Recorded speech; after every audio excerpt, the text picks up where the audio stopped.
Do it. Well, Dr. Digangi, thank you so much for being on the show. I'm so excited to be here, Chris. Thank you for having me. As I was mentioning, as I'm reading your book and learning about what you do, I'm going, this is what the podcast is based in. It's this idea of like, can we harness intelligence and all new science and the brain and the magnificence of who we are, but ultimately to understand ourselves better and to live a better life. And I feel like that is my interpretation of a lot of the core of your work. Well, I love that interpretation. And yes, I mean, I think the whole purpose of our lives is to figure out how to live it as effectively as possible. A lot of times I will use effectively and powerfully interchangeably, but I think so much of what we want in this lifetime, I mean, frankly, all of it depends on our brain. So I think understanding, depending on my mood, sometimes it frustrates me or it tickles me.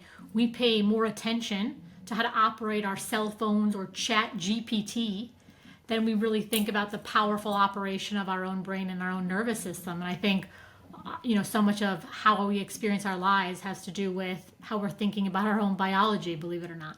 That is exactly why our logo is the brain. It is exactly that. It's this thing that I feel like is at the core of who we are, but we don't understand it hardly at all. And so that's why when I talk to people like yourselves with a really in-depth understanding of it, I'm always curious, like, what do you know that the vast majority of us don't, that you feel like we should? What is the thing about the brain or in your research where you were just like, how does everyone not understand this? Oh my God, I love that question. I already totally know my answer. Awesome. So the answer is all. So let me sort of just back up for a second and say I'm basically, I'm a neuropsychologist and I think a lot about negative emotions, right? So anxiety, fear, doubt, stress, uncertainty, confusion. So obviously these emotions, they feel bad. That's literally what makes them bad emotions is the feeling inside of our bodies. It's undesirable. Hmm. So a lot of us spend our entire lives trying to avoid them.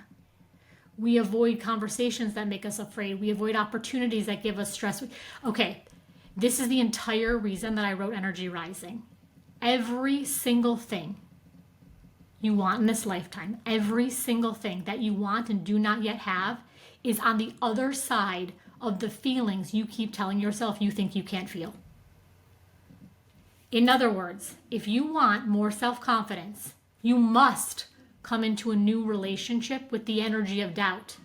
Now, when I say energy, I'm not talking metaphorically, I'm not talking metaphysically, I'm talking neurobiologically. Okay. So if I want more self confidence, I need to come into a new relationship with my emotional energy around doubt. Okay. If I want more peace, I need to have a new relationship with what uncertainty does to my physiology. If Mm. I want more connection or more influence, I need to have a new relationship with my own fears around rejection. On the physical health side, everyone gets this, right? Everyone's like, okay, if I can only lift 5 pounds at the gym today Hmm. and I want to be able to lift 30, I need to start working up through different levels of resistance. I need to be able to lift 10 pounds and then 15 pounds and then 17 pounds, right? Hmm. So, on the physical health side, how we get stronger is entirely clear. On the emotional side, I think the thing that we want more than anything on this planet is greater access to our own power. Mm. The only way we become more resilient, we become more confident, we become more self possessed is to come into a new relationship with the feelings we spend our entire lives trying to avoid.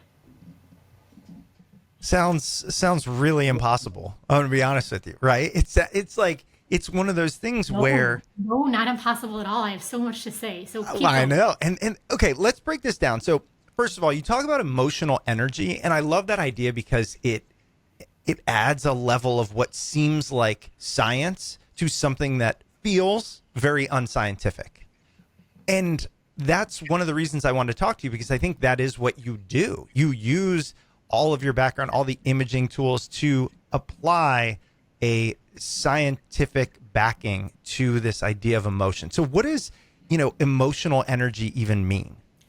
Excellent question. So I think a lot of us, even myself included on my bad days, feel like our emotions are something that are done to us, Hmm. right? We wake up in the morning and then, oh, we just get slapped in the face with stress, or we just get slapped in the face with rejection. So a lot of times we feel kind of a victim to our own emotions.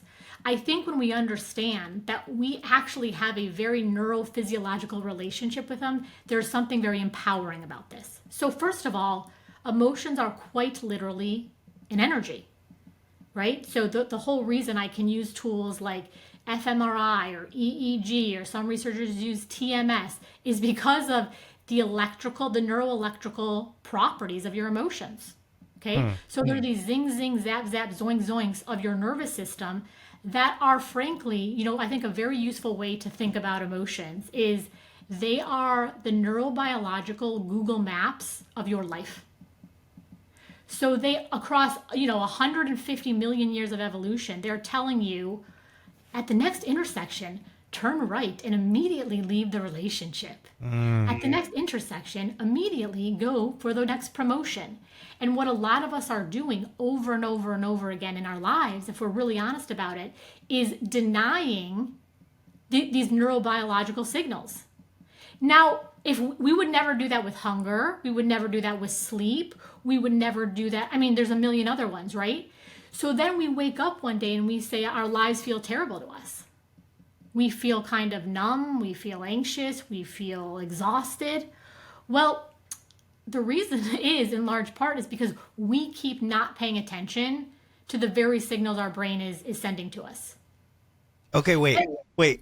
I have to pause you because there's three things I wrote down, and I think this is the core of the conversation. I mean, it really is. But you said we aren't paying attention to the signals the brain is sending. But if the brain is sending uncomfortable emotions, aren't we actually listening to them by trying to avoid them? Like if the brain says this is scary, or I have the emotion of fear, yes, aren't I actually tuned in when I say, okay, I'm listening to that fear, so I'm going to do something else?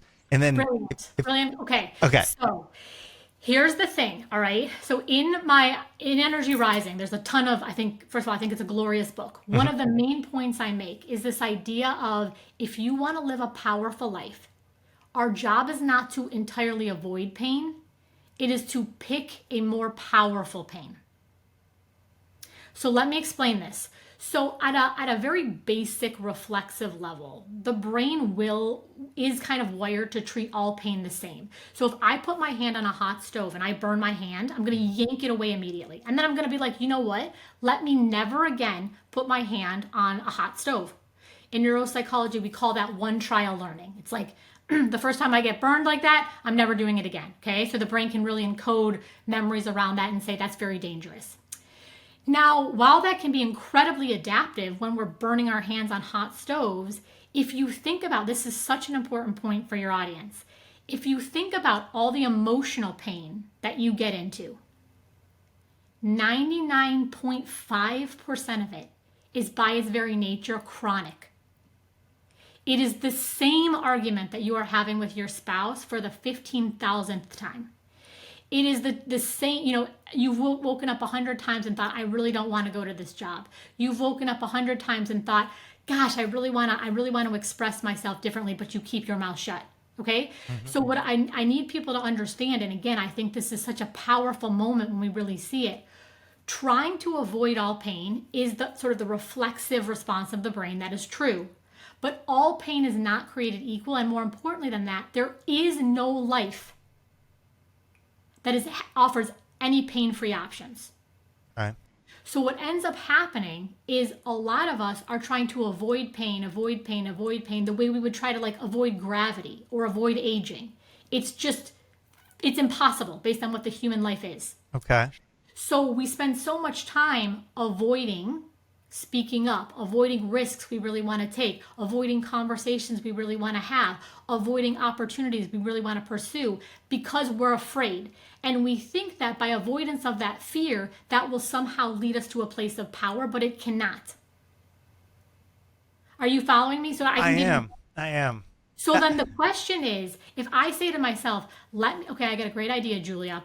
We are going to construct a life for you where there's no aging or there's no gravity. You would be like, that, oh my God, you're going to spend so much time and effort and energy, and that's a fool's errand. It's an illusory choice. So let me ask myself, in a world that guarantees me pain, what is the pain that works to my advantage? So say, for example, let's do a couple of examples. Let's say there's a conversation that I really want to have with you, Chris, but it makes me nervous. It makes me anxious. If I'm really honest, like the feelings about when I think about talking to you, it makes me feel afraid. It makes me feel stressed. It makes me feel anxious. So I avoid the conversation, and I avoid the conversation, and I avoid the conversation. But there's a pain in that avoidance, meaning I feel mad at myself. I realize that I won't stand up for myself. I feel weak. I feel kind of embarrassed. I don't feel brave. There's absolutely a pain associated with that. Can we all agree? Yeah. So I have to say, while I'm avoiding my pain of confronting you, having this difficult conversation, I also am having all of this pain of what I call self-rejection. So then I have to say to myself, okay, now that I know there's no pain-free option, this gets to be very logical and therefore very empowering. Do I choose the pain of where I have a conversation with you and I feel a little bit nervous for, I don't know, 10 minutes, 15 minutes, 30 minutes? Or do I choose another 1 month, 2 months, 3 months, 10 months of the pain of self-rejection? Okay, wait. So I'm trying to bring everything together. So the idea is in all of, it's not every second of life, but in all of life's moments, we'll call them, there are two options, if you will, or multiple options, but on each option there is some level of pain. If you Correct. do it, you have the pain of whatever's associated with that, and if you don't do it, you have the pain associated with not doing it, right? And we can all, I think, come up with examples. I love that idea.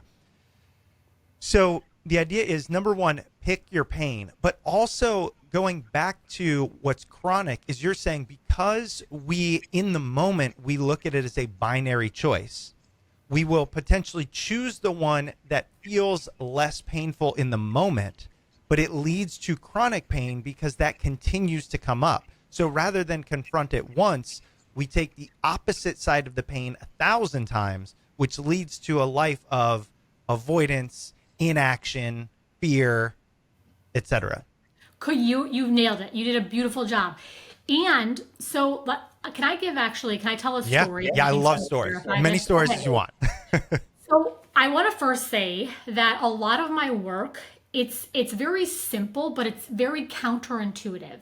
And the reason it's counterintuitive is the brain is a pattern detection machine. Okay, I think the most useful way to think about how to, if we really want to be powerful operators of our brain, is we really recognize the brain is a prediction machine. It's going apple, apple, apple, fill in the blank. It's going to be an apple. Didn't like based on the parameters of reality. Didn't have to be an apple. Could have been a watermelon. Could have been a pen. Could have been But we're just making these predictions, which oftentimes is wildly adaptive and oftentimes wildly painful. It creates a lot of, so what I want you to think about in your life is I want you to think about how almost all of the problems in your life, if you're really honest about it, they're chronic. Yeah.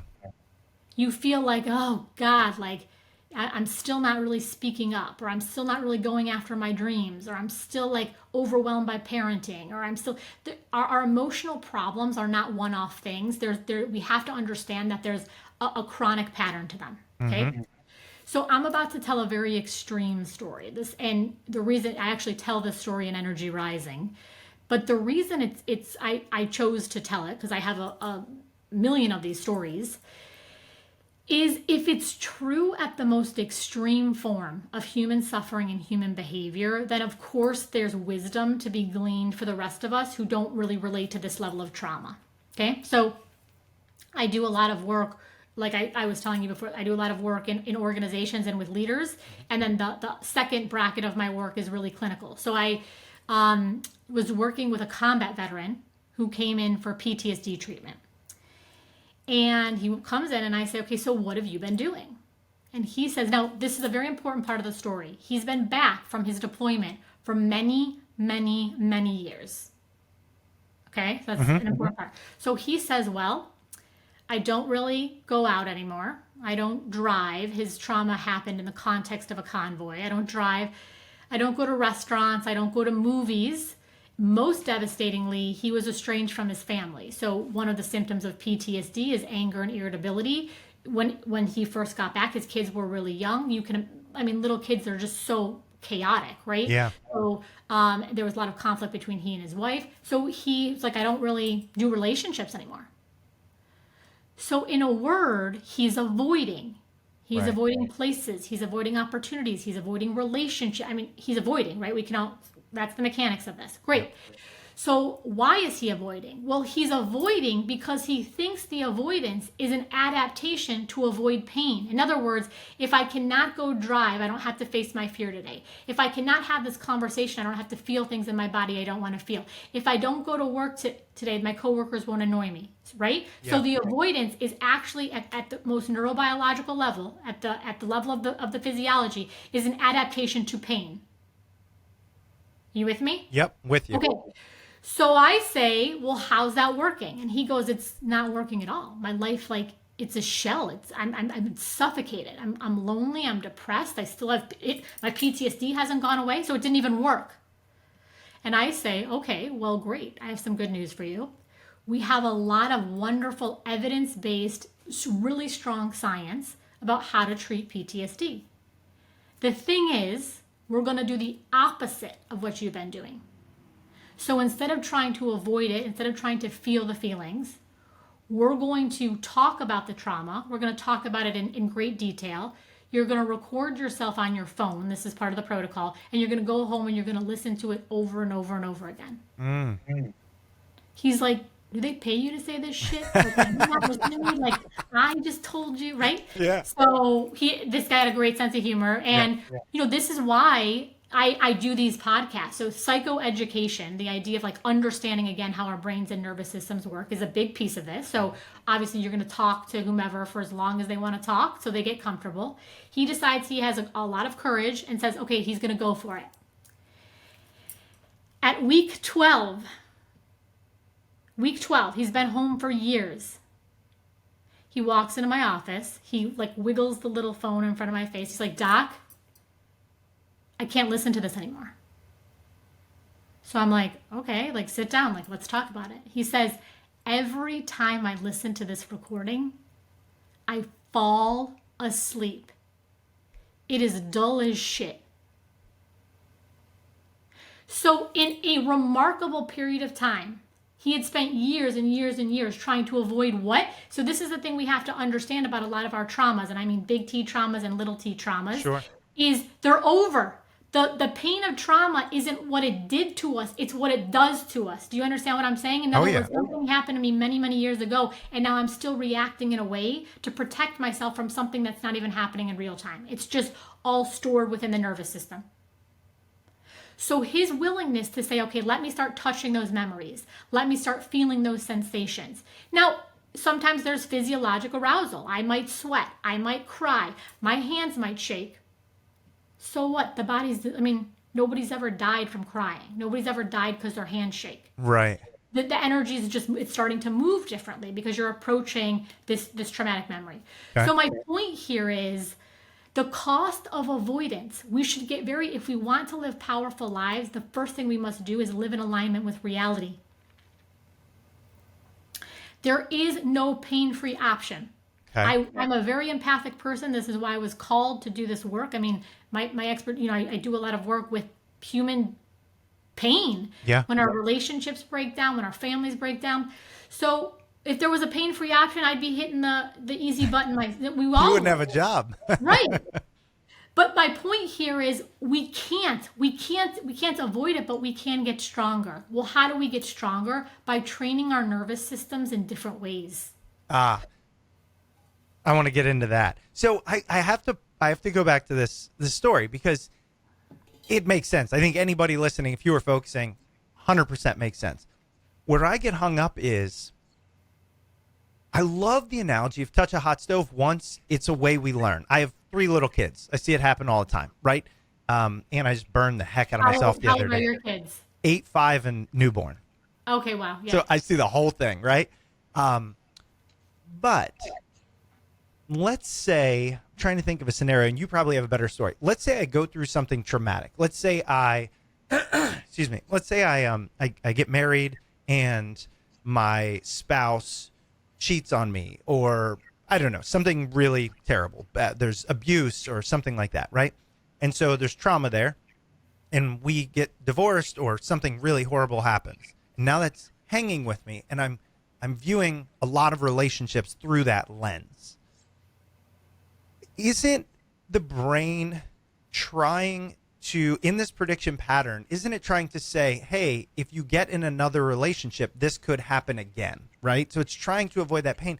And is there some truth there, like a usefulness of saying, okay, then what are the signs I need to look out for and all these things? And then by doing that, aren't you kind of still perpetuating that trauma? I guess what I'm trying to say is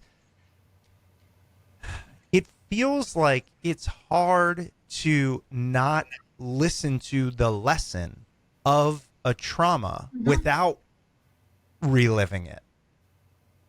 I don't know. So you're saying, I think I was with you. So you're saying, I heard you say when we go through traumatic instances, when, our hearts get broken, let's sort of take war off the table. Let's kind of go back to more ordinary Sure. human strife and stress, right? Sure. So when our partners, they hurt us, or when we get rejected, you're saying, isn't there something that the brain should learn there? And then we should carry with us. Yeah, and I don't know how to I'm trying not to personalize this because I've told my story so many times the audience is sick of it. Why don't you personalize? I mean, I'm happy to meet you wherever because I want this to be as useful to people as possible. Like, let's say you go through something and there is trauma there, and then you spend so much time avoiding it because you're worried about it happening again. Because the trauma is so intense that you don't want to experience. Nobody wants to experience that, right? Correct. And so how do you then deal with it with the understanding it can still happen? Chris, I just got chills. So I feel like, okay, there's so much to unpack here. Okay. I'm going to zoom out because I think that's the most, I want to write a little note here. Okay. Yeah. So let me sort of zoom out here and say, we live in a world where horrific things are done to us. Okay, I mean, just look at the global landscape right now. Childhood trauma is a perfect example of this, right? We have very limited agency in childhood, and our parents can do horrible things to us, even the most well-intended parents, right? So I, as a trauma researcher, I see all the time that horrible things are done to us. Okay, we are having a moment. So I didn't mention this, but I have psychology in my DNA. So I come from a lineage of psychologists. Wow. My father is a psychologist. So I have been paying attention, very intense attention to the mental health conversation for, depending on how you want to look at it, 20 some years or 40 some years. So I've really sort of watched the evolution of us talk about things like, for example, psychological safety. So I think it's incredible. I think a lot of this was sped up by the pandemic. I think it's incredible that people are now talking so much about things like psychological safety. There's no doubt that your brain needs safety for optimal performance. But here's the very important piece of the conversation that's missing that I am on fire for. How in the world is it going to matter if the entire world is safe to me when I am willing to be dangerous to myself? So, for example, let's say I say, I really want to speak up. I feel like I really want to speak up. I want to speak differently to my spouse. I want to speak differently on social media. I want to speak differently at my job. What do? I keep my mouth shut. Now, I do that once, that's fine. But again, we're talking about these chronic patterns of self-betrayal. Right. These are forms of self-injury, okay? I'm not liking something in my marriage. How long have you not liked it for? 15 minutes? No, 15 years. So let's get this straight. So I am fully participating. I'm giving my energy, I'm giving my finances, I'm giving my body, I'm giving my intellect to a relationship that I say for 15 years hasn't been working for me. When we are ready for this moment of transformation, we have to walk it back to our agency. So I think there's a thing that's missing. And this is the thing. I actually don't know that our job is to trust other people. I think our job is to trust ourselves around other people. That sounds like it's No, a I think that sounds fair. so I think though what happens is we'll stay in conversations, we'll stay in rooms, we'll stay in relationships that do not feel good to us. The power question is my whole career is dedicated to emotional power. I hope there are plenty of times in all of our lives Hmm. where people are kind to us, they're generous to us, they're honest with us, but the conversation we're having right now is about the times when they're not. Right. You see what I'm saying? Yeah. So if they're not, what am I supposed to do? Well, I should communicate. Okay, well, how many times have I communicated?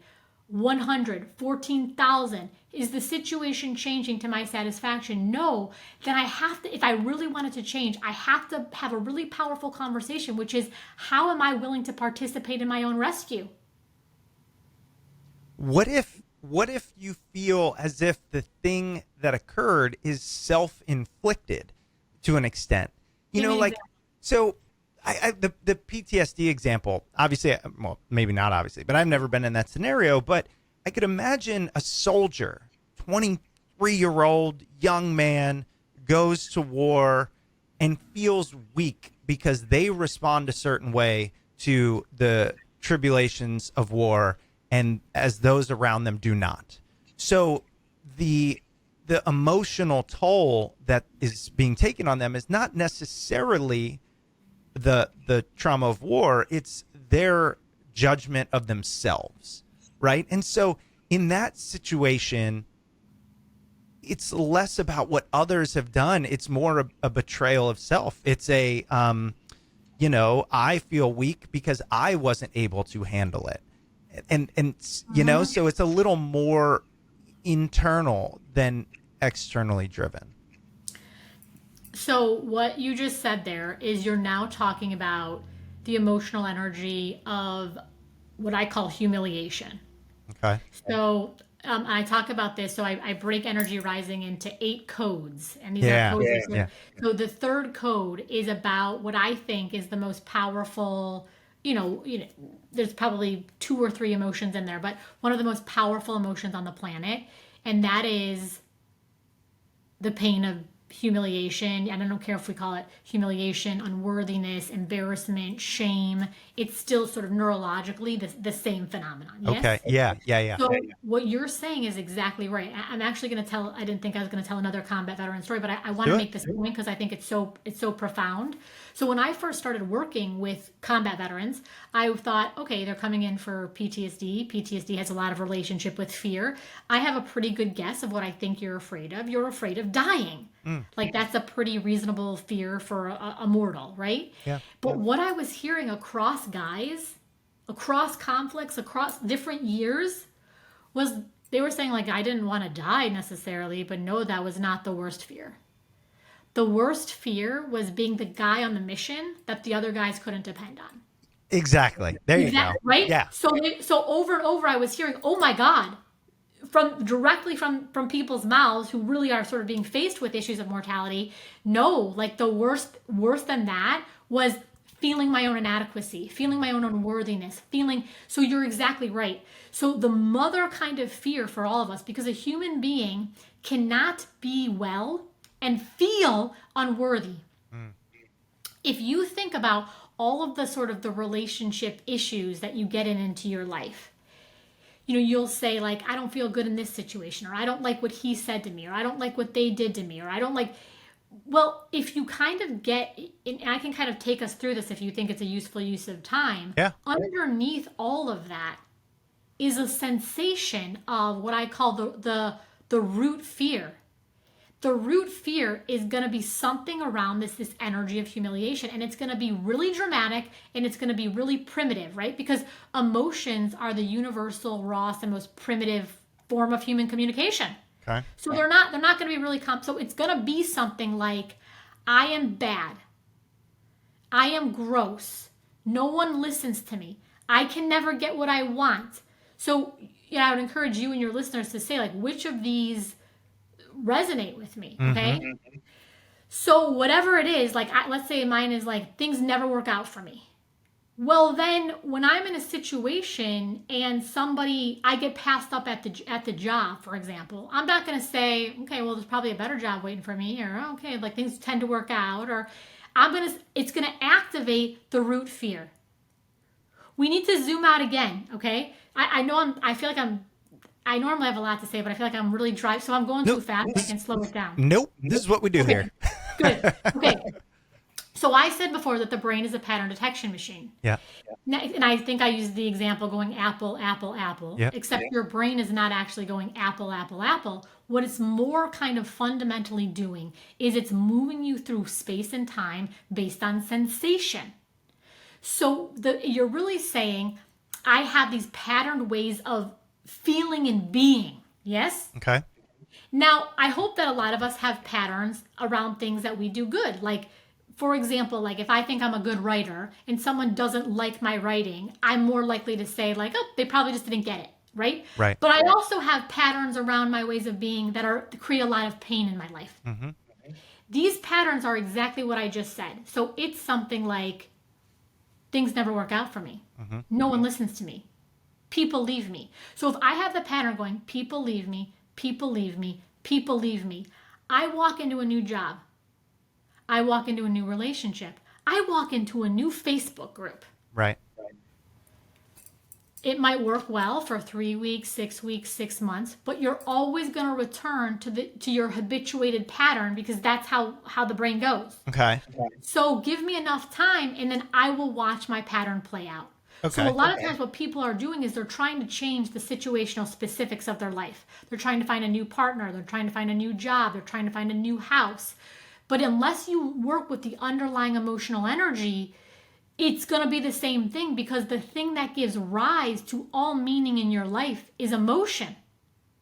Oh man, you say so many important things. I can't even write them down fast enough to go in deeper. This is what was the last thing you just said? I really want to drive this part home. Okay, good. Yeah. Like think about this for a second. The power of our life rises on the energy of our emotion. Think about the most existential questions you sit with yourself. Are you a good father? Are you a good person? Do you have enough followers? Have you been successful enough? Do you make enough money? Do you have enough time? I don't know. It depends on how you feel about it. How much money you have is a question of value. Value is mediated by the emotional system. Okay, wait. There.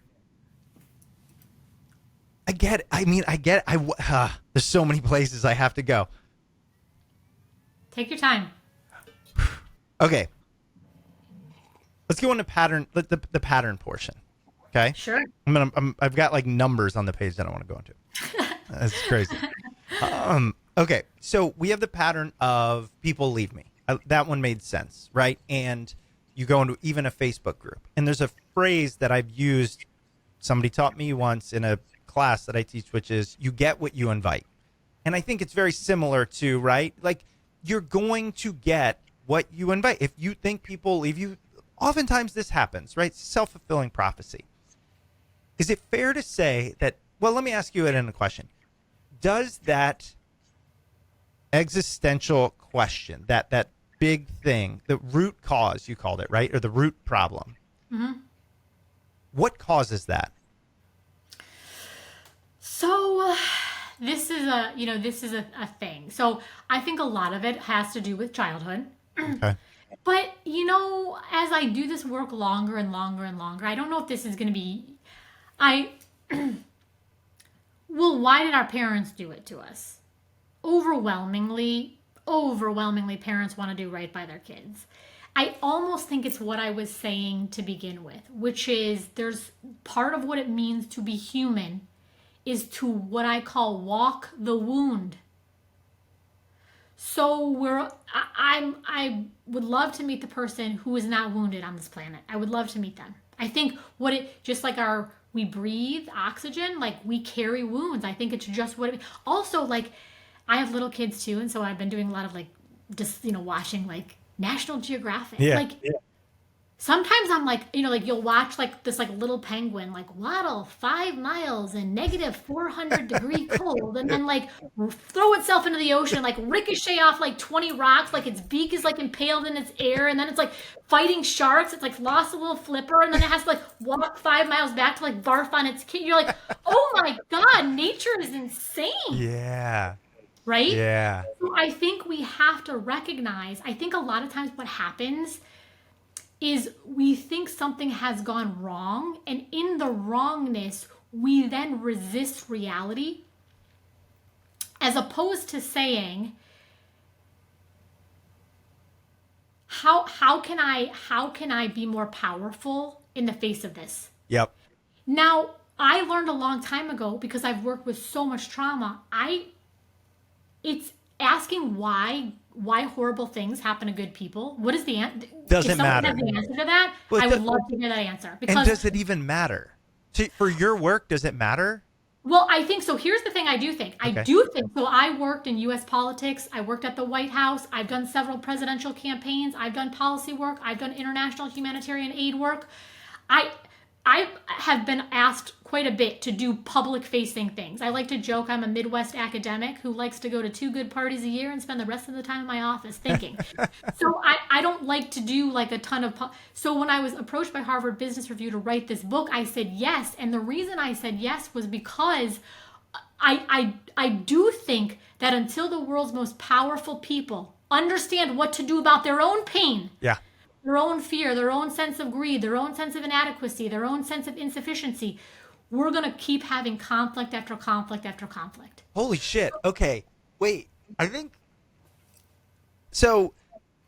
think about this. You're going along in life. You're the penguin, whatever. You're a little penguin, okay? And you're fine, and you're this blank slate, and then your brain is going pattern, pattern, pattern, but the pattern's fine because the pattern is like, it's a good pattern, right? And then there is a thing that happens. Could be your parents, could be you fall off the cliff, and now it says, oh, this is horrible. You don't want to experience this. And it ties a lot of meaning and a lot of this trauma and this root problem to it, let's say, right? And then you spend the rest of your life essentially trying to make sure that doesn't happen again by avoiding it. And that avoidance causes a lot of this inauthentic action, right? Unpowerful action, which can be more detrimental to yourself and those around you because it's not authentic, right? It's tainted almost. And I'm thinking about this as you are referring to powerful people. I think about it a lot. Why do they make these decisions? It's asinine. It's crazy. I don't understand their thought process, but they are challenging their root problem. And because of their influence and their scale, it can have an exponential effect on those around them. There you go. Yeah. When we have unaddressed brokenness inside of us, Right. when we have unaddressed fears, we will of course act from those because they're in. I mean, again, it's sort of this issue of neurobiology. I think the more we understand the brain, oddly enough, I think this is one of the, the more we understand the brain, I think it's an incredibly powerful instrument for social justice. Right. So we have to start saying, well, if I feel like people are out to get me, there's a pattern of this. Mm-hmm. I'm going to behave in ways that are naturally defensive. Right. If I think you're going to take from me, I'm going to probably try to take from you first. You see what I'm saying? I do. So Yep. Now, when we have all these conversations about, inclusion, transparency, empathy, I want you to really think about this. I am on fire for negative emotions. And the reason I'm on fire for negative emotions is not because I think they feel great. It's because they're not here to torment us. They are calling us home. Yeah. So watch this. I can only tolerate, I think transparency is a great idea. Yes. Why don't we all be more transparent? Until what? Until the point that I am in my own shitty feelings. In other words, I'm happy to give you information, Chris, until I'm afraid that you're going to take the information and use it against me. Right. Until you're going to share what is it mediated by? The line is emotional energy, okay? I'm happy to include you. I'm so inclusive. I love it when people come to my parties. I love it when people come to my meetings. As long as you don't do anything that makes me too uncomfortable. You don't do anything that makes me too mad. You don't do, okay? I love being empathic to people until what? Until I'm in my own shitty feelings. I'm too stressed out. My need to give you empathy then costs me. In other words, like, I need you to give me empathy, right? So the line, I do a lot about leadership, and my whole work on leadership is I think that leadership is so much broader than we've made it. Leadership is, who do I say I am when I lead my life? Who do I say I am?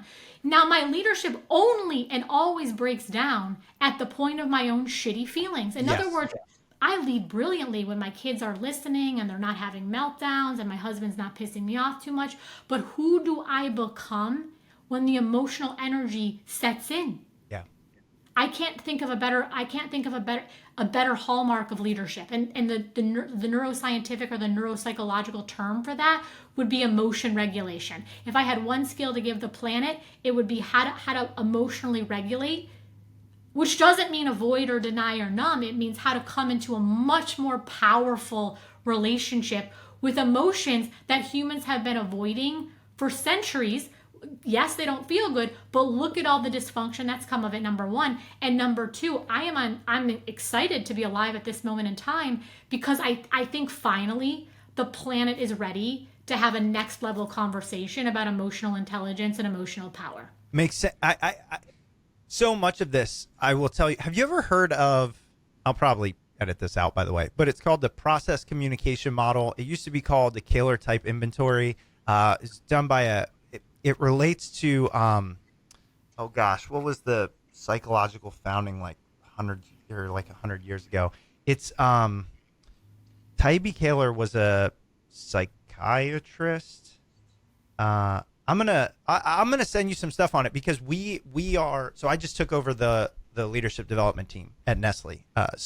And we are strategizing as we speak about what we're gonna do. And there's this big thing that I love. It's this model, and it's how do you lead in distress is basically what they call it, right? There's eustress, there's distress. Stress is agnostic, and it talks about exactly what you're saying, right? Which is leadership begins at that level because we all show up in it. And it goes, there's different levels. There's first degree, second degree, third degree. And at first degree, we handle it pretty easily. But when you get to the second degree level, it changes your behavior. You go into a defense mechanism. It's very similar to what you're talking about. And now I just have to dig in and find the relationships. I got to learn more about your work. Like, sidebar. I just had to tell you that. It's fascinating. No, I think, I just got back from Philadelphia and I was doing a talk for a private equity firm. So I was speaking to 150 C-suite leaders of some of the most innovative, successful companies on the planet. And I was talking about the neuroscience of extraordinary teams. And I think a lot of us want to build exquisite relationships, right? Like in our workplaces, in our homes. So I broke it down into like basically four things. And one of the things I talked about in there is obviously this idea of who do we become when we don't like the way our bodies feel. Yes. So a perfect example of this is, so here I'll tell you the first piece I talked about. I broke it down into these points. One of the points was, when it comes to constructing powerful relationships, you can be right or you can be powerful. You cannot be both. Remember how I said at the beginning of our conversation, you got to pick a more powerful pain? Yeah. Everybody likes to be right. I mean, it starts at, 1 year old. We want to be right. We want to win the game. We want to, get what we want. We want bedtime to be when we want it to be. Sure. So everyone understands being right is the friggin' booby prize when it comes to building powerful relationships. It is a total booby prize. You spend like $87 like throwing the thing at the carnival, and you get this like shitty little teddy bear, like the stuffing falls out and leg falls off. So here's the whole thing about being right. You're trying to be right in the context of a relationship because you think that being right is going to bring you something vis-a-vis the relationship. Being right, insisting on being right, just destroys the very relationship. So if you, and I've seen this happen so much on teams and in obviously in our marriages too, and in organizations, it's like, it doesn't feel good to not be right. Everybody gets that. So can I sit with that pain in my body, that distress, to use your term, so that I can build something far more glorious, far more expansive, and far more effective? Yes. Yeah. But I can only do that to the degree that I am emotionally powerful enough. Well, and I completely agree. And I wrote down in quotes the walk the wound, because going back to the kind of pattern recognition and what happens and is, I feel like what you're saying, it's similar to, we had Ryan Holiday on the show a while ago, the obstacle is the way. It's like we are all presented with difficulties, and then it becomes your job, if you want to be powerful, to learn how to handle said difficulties. But it's much more challenging because, to your point, we all, and this is what I love about your added layer, we all kind of know this at a base level. Oh, I need to work on the things that are hardest, and that's how I growth. And we use the analogy of like muscles and things. But yours is more from the from the emotional perspective. It's so core. It's so fundamental. It's so tied up in who we are that we'll make up stories. We'll make up different scenarios simply to avoid it. Simply to say it's not this one thing. It's not, it's not that I feel inadequate. It's just that in this moment, right? But like a lot of what you're talking about is get to that thing at the base. And the reason it's hard to get there is because it's so scary that we don't want to oftentimes. But you see, though, so first of all, I think that you just nailed it there. Yeah. So I'm going to tell you like a little bit about some interesting, I think, fMRI research. So great. I want to get into that. Yeah. There's a really well validated. So I had us down till 9 my time, and then that's 4 minutes, isn't it? Yeah. Yeah. So tell me what, like, it's with my assistant. I could email, text her. Really I would quick love to get. How you tell me how much time do you have? I could go to 9:15. Is that great. Okay with you? Fantastic. I gotta take my phone off disturb or sure. whatever. Yeah. Do what you need to do. I broke my phone, and I'm like the second day with a new phone, so I'm trying to. Okay. Go there. I'm glad you watched the time because I actually forgot about it. Can we meet at 9:15? Okay, I think that should do it. Okay, so let's sort of talk about your point in the context of some neuroimaging work, because I think a lot of times what you said is very true. Like, okay, maybe I have this proclivity, this pattern of feeling inadequate. But this time, no, it really is about this person, okay? But again, like, I think it can be very calming, very soothing, very empowering to be like, the brain is making meaning through the emotional system, right? I can only be triggered by somebody. I can, in a bad way or a good way, so long as I'm feeling the feeling in my own body. It's kind of wild to think about, but every single problem in the world is only because I have a bad feeling about it. Right. I heard it, not to cut you off, but I heard a thing one time. If somebody said, "Hey, Chris, I hate your stupid blue hair," I wouldn't care because I don't have blue hair.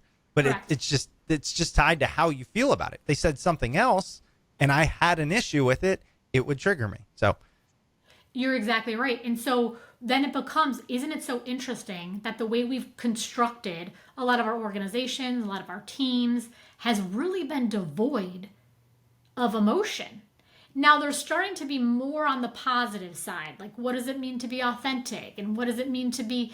But I think there's still so much work to do around depth. But what I would say to you is, if really just see if this holds true in your own life, is like, is there any problem at all in my life that I don't have any emotional pain around? And by emotional pain, I don't mean I'm writhing in traumatic agony. I mean, there's a thousand synonyms: frustrated, annoyed, upset, pissed off, irritated, agitated, upset. I mean, the circuits that give rise to those bad feelings in our brains are the circuits that give rise to those bad feelings. So if all problems are about emotional reactions, why am I focusing so much on the situational specifics and paying no attention to the emotional energy? This is madness to me. Got it.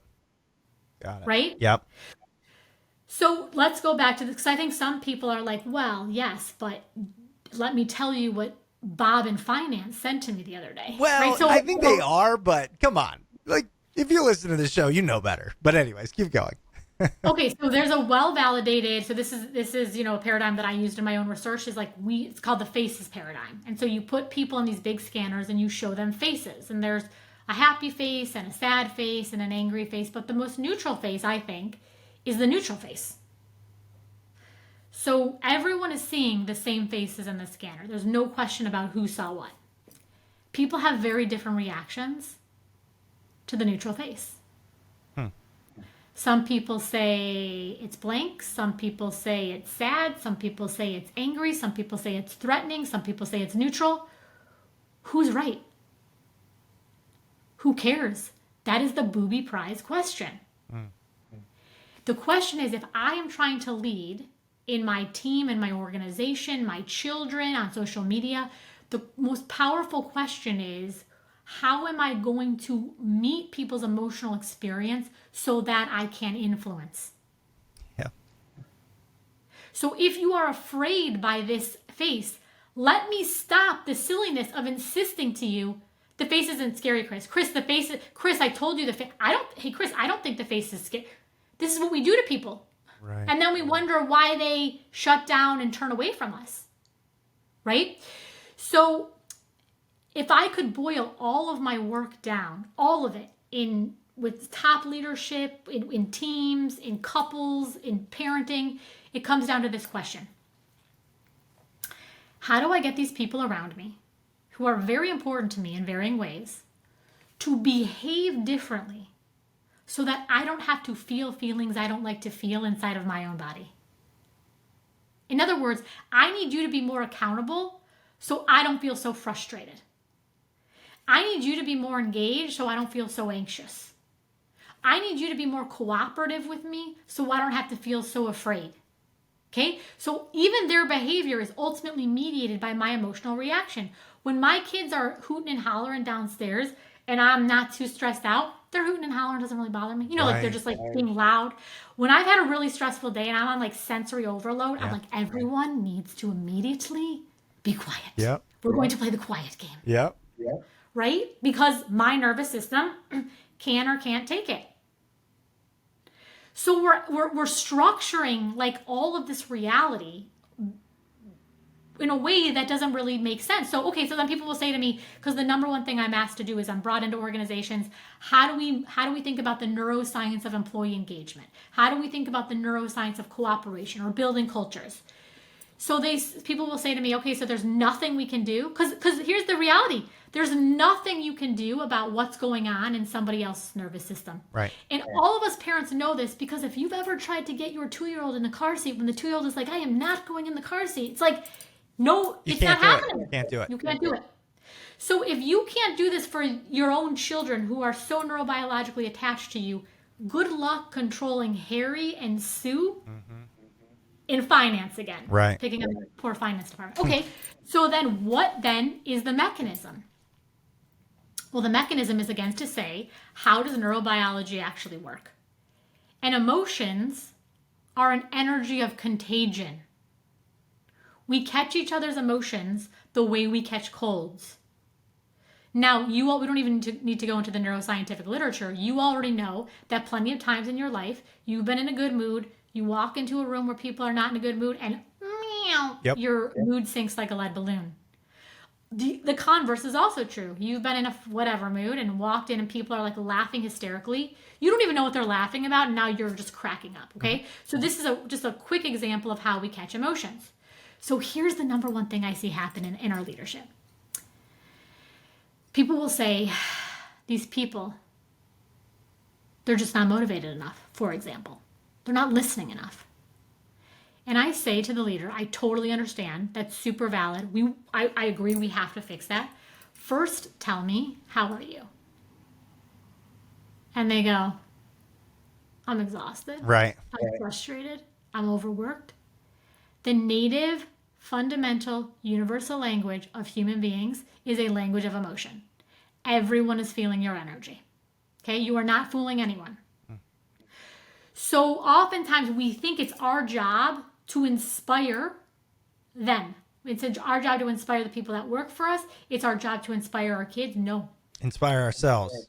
Our job is to inspire ourselves and then trust the way that the neurology works. Mm-hmm. And if you're honest with yourself and you think, who are the leaders in my life that they have never been the ones who've inspired you, the ones who are like breathing down your neck, like, hey Chris, can I see that email? Hey Chris, can we have another conversation? Chris, the ones who inspire us are the ones who are attuned to other people, but powerfully independent and very invested, honestly, in the integrity of the work. And going back to where we started, that's why you have such a passion and a direction in the book is so much about handling your own stuff, because the reason they can't do it or inspire or all those things is because they're not dealing with their issues, essentially. Totally. Yeah. And so, I know that a lot of leaders listen to your show, and I think we lead in all these capacities. I think there's a real neurology of leadership. And here's the best definition I can give you for leadership. Leadership is whoever has the clearest emotional signal in the relational system. So I work all the time. This really came through for me in parenting, but I'll give you a parenting example and then I'll give you an organizational example. Really high functioning, competent, brilliant parents who are brought to their knees by the behavior of their 4-year-old, their 7-year-old, their 8-year-old, their 16-year-old. So what's happening is the emotional energy of the child is so clear that it's derailing the parent's leadership. I see the same thing happen sometimes in organizations where there's a team of brilliant high performers and one, to use the in quotes, the bad apple is like people are obsessed with the bad apple. So again, I get it. We all get it. We've all been there. We've all lost a hold of our power. But if I need to have a conversation with myself, I can totally say this person gets to set the tone for the team, but then let me just be honest and not call myself the leader. If my leadership breaks down at your behavior, I'm not the leader you are. Right. You know why why that's so powerful for a minute? Just he's not even 3 months old. And I've never felt this way, but I think I'm a little more, I don't know if stress is a word, but I'm just busier than normal. I think I have less availability. When my wife leaves me alone with him, I've noticed, I was just thinking about it this morning. My first reaction is, I hope he doesn't lose it.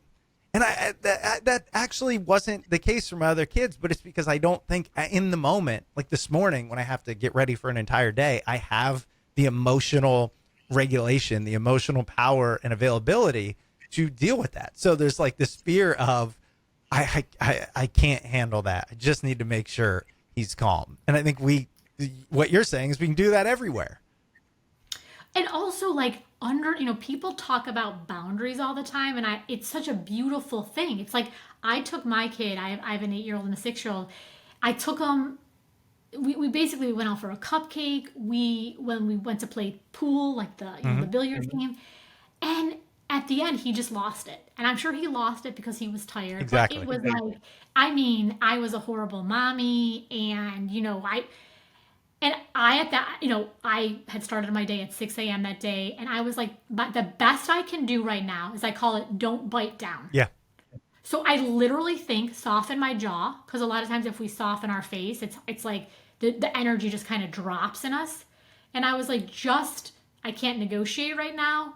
I just need to not bite down. And that was all I had. Yeah. But it was better than me being like, get like starting to calibrate to that energy. Right. How can you say that to me? I just got you a cupcake. I didn't even want to play pool in the first, you know what I mean? Like Yes, I do. arguing.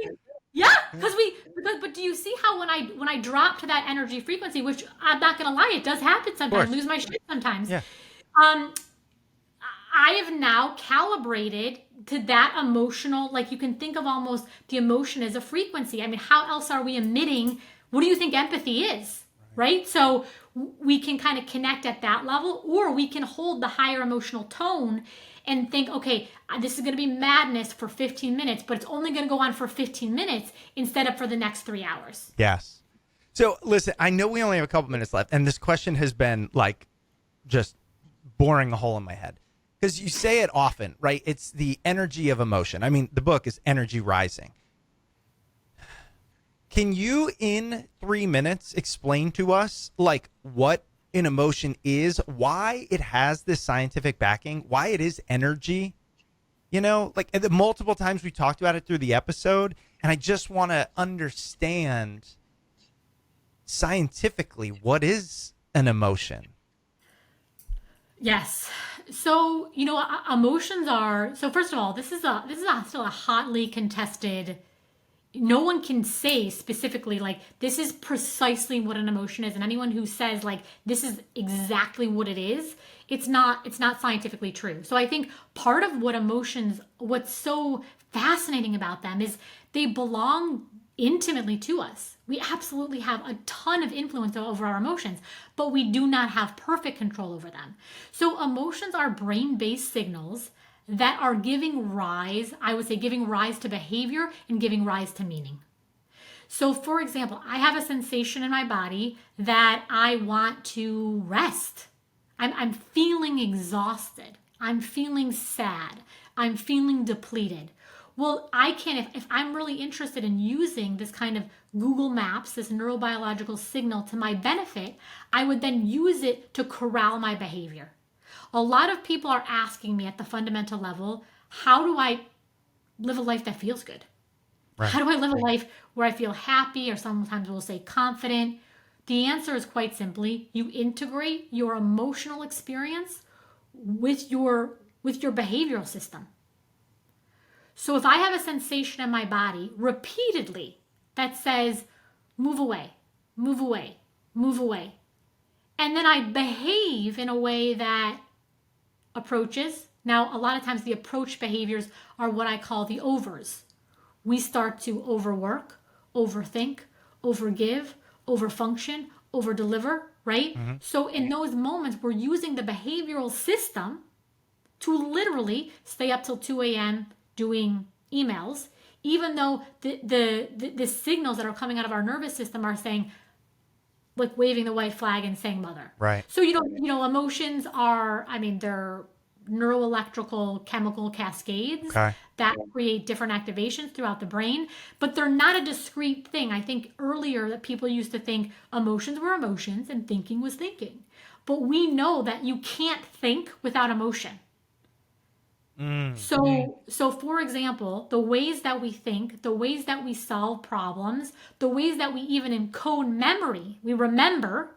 So people used to think of that as so you understand what I'm talking about, how there's cognitive systems and emotional systems. Yeah. We understand now that the brain is what we call a cognitive by affective machine.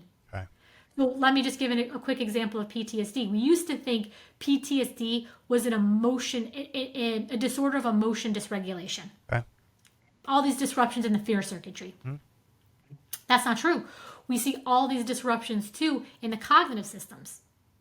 How people process information, how they pay attention, how they remember. Yes? Yeah.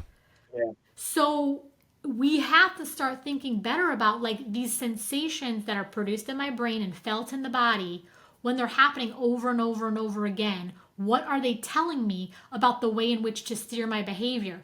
And if I'm willing to repeatedly reject the signal, how well do I think that's going to work for me over time? I just looked at the clock. Okay. It's a cliffhanger. Well, the only reason is don't answer this because you got to go. But it's like I'm thinking, well, if it's this kind of is counter to what we were talking about. If it's saying be afraid of this, and I listen to it, then aren't I not doing the thing that we talked about doing? You know what I mean? Well, I think though you have to recognize there's always going to be those two panes talking to you. Oh, So if right. Choose the right one. Right. So if it's saying, okay, let's go to overwork. Let's go to overwork. Let's say you have to choose between spending time with your children and you have to spend like time on your career. So let's say today you're like, the kids really need my attention. And then all this stuff starts to flare up. My next book is going to be called Your Mind is a Total Hellscape. Okay? Good. I'm going to read that too. So it's going to be like, I'm kidding, sort of. But Please like, write it. it's like it never shuts up. Yeah. You're going to fall behind. And oftentimes we don't even really hear the words. We just have this sensation again of this root fear of like, it's not good. You're going to fall behind. You're going to be irrelevant. No one's paying attention to you. You need to do more. You need to do more. You need to do more. So if I have to choose now, I can either deny my children more attention from me, but there's going to be a price associated with that, or I can continue to overwork. So I think a lot of us have structured our lives where we would rather be with people that we love. But we're operating out of this fear-based system that keeps us again in this overs loop, the overworking, the overdoing, the overthinking, the overfunctioning, the overpleasing, the overaccommodating, the overengineering. Yeah. Well, in order to break that, I have to be willing to feel negative feelings. Right. Now here, I want to say one other thing that's really important. So the brain kind of calibrates itself based on the evidence that we feed to it, right? So like and then I'm willing also to take in. This is the really scary thing about the overs. If my brain goes, Julia, don't go to bed today before 3 a.m. because you need to get out all these emails. Because if you don't get out all these emails, people are going to think you don't care about them. They're going to think you're irresponsible. They're going to pass you up for opportunities. And then I stay up because I'm like, oh my God, that definitely will be some form of existential career death. Yes, 3 a.m., here we come. Yeah. Okay, so we're all doing this. I live to see another day. Learning is based on stimulus and response, right? So I live to see another day. My brain does not have the evidence to calibrate to, if I would have went to bed at 8 p.m., I would have lived to see another day. My brain goes, see? Thank God I'm here to save your dumbass. That's because huge. if you would have gone to sleep, you would have fucked everything up. Yep.